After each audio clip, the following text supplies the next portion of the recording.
श्री गणेशाय नमः। ओम नमो भगवते वासुदेवाय। जय श्री कृष्ण।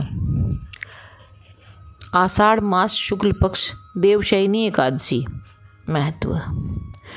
ब्रह्मवैवर्त पुराण में देवशयनी एकादशी के विशेष महत्व का वर्णन किया गया है। इस व्रत से प्राणी की समस्त मनोकामनाएं पूर्ण होती हैं। यह एकादशी आषाढ़ मास के कृष्ण पक्ष की एकादशी, जिसे योगिनी एकादशी कहते हैं, उसके बाद आती है। आषाढ़ मास के शुक्ल पक्ष की एकादशी को ही देवशयनी एकादशी कहा जाता है। इसी एकादशी से चतुर्मास का आरंभ माना जाता है। इस अवधि में कोई भी शुभ कार्य जैसे विवाह आदि नहीं किया जाता। मान्यता है कि इस दिन से भगवान श्री हरि विष्णु क्षीर सागर में शयन करते हैं और फिर 4 माह बाद उन्हें उठाया जाता है। उस दिन को देवोत्थानी एकादशी कहा जाता है। इस बीच के अंतराल को ही चातुर्मास कहा जाता है। देवशयनी एकादशी को देवशयनी एकादशी, महा एकादशी, हरिदेवशयनी एकादशी तथा प्रबोधनी एकादशी भी कहा जाता है। देवशयनी एकादशी व्रत कथा। धर्मराज युधिष्ठिर ने कहा कि हे केशव, आषाढ़ शुक्ल पक्ष एकादशी का क्या नाम है? इस व्रत के करने की विधि क्या है और किस देवता का पूजन किया जाता है?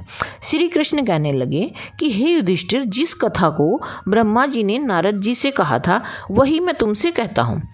एक बार देव ऋषि नारद ने ब्रह्मा जी से इस एकादशी के विषय में जानने की उत्सुकता प्रकट की। तब ब्रह्मा जी ने उन्हें बताया कि सतयुग में मानधाता नामक एक चक्रवर्ती सम्राट राज्य करते थे। उनके राज्य में प्रजा बहुत सुखी थी, किंतु भविष्य में क्या हो जाए यह कोई नहीं जानता। अतः वे भी इस बात से अनभिज्ञ थे कि उनके राज्य में शीघ्र ही भयंकर अकाल पड़ने वाला है। उनके राज्य में पूरे 3 वर्ष तक वर्षा न होने के कारण भयंकर अकाल पड़ा। इस अकाल से चारों ओर त्राही त्राही मच गई। धर्म पक्ष के यज्ञ, हवन, पिंडदान, कथा, व्रत आदि में कमी हो गई। जब मुसीबत पड़ी हो तो धार्मिक कार्यों में प्राणी की रुचि कहाँ रह जाती है। प्रजा ने राजा के पास जाकर अपनी वेदना की दुहाई दी।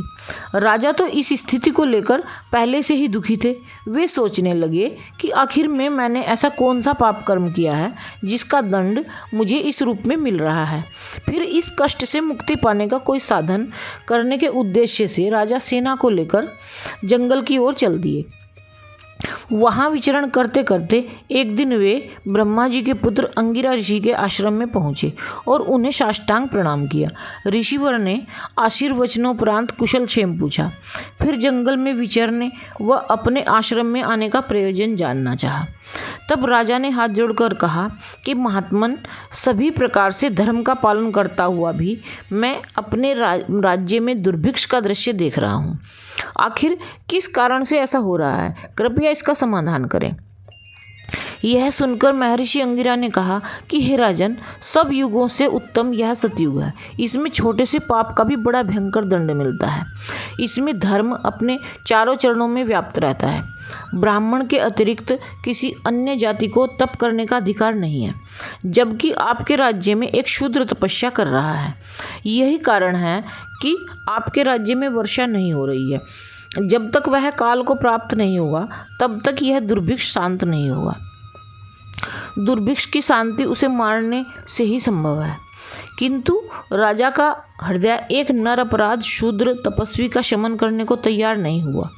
उन्होंने कहा कि हे देव, मैं उस निरपराध को मार दूं? यह बात मेरा मन स्वीकार नहीं कर रहा है। कृपा करके आप कोई और उपाय बताएं।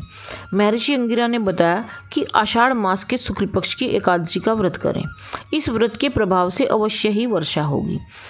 राजा अपने राज्य की राजधानी लौट आए और चारों वर्णों सहित पद्मा एकादशी का विधिपूर्वक व्रत किया।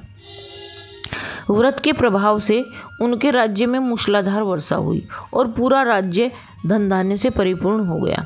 ब्रह्मवैवर्त पुराण में देवशयनी एकादशी के विशेष महात्म्य का वर्णन किया गया है।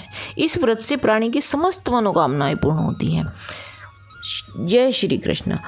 श्री हरि विष्णु। ओम नमो भगवते वासुदेवाय, ओम नमो भगवते वासुदेवाय, ओम नमो भगवते वासुदेवाय।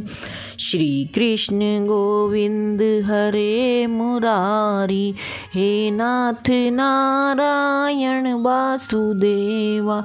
श्री कृष्ण गोविंद हरे मुरारी, हे नाथ नारायण वासुदेवा। हे नाथ नारायण वासुदेवा, हे नाथ नारायण वासुदेवा।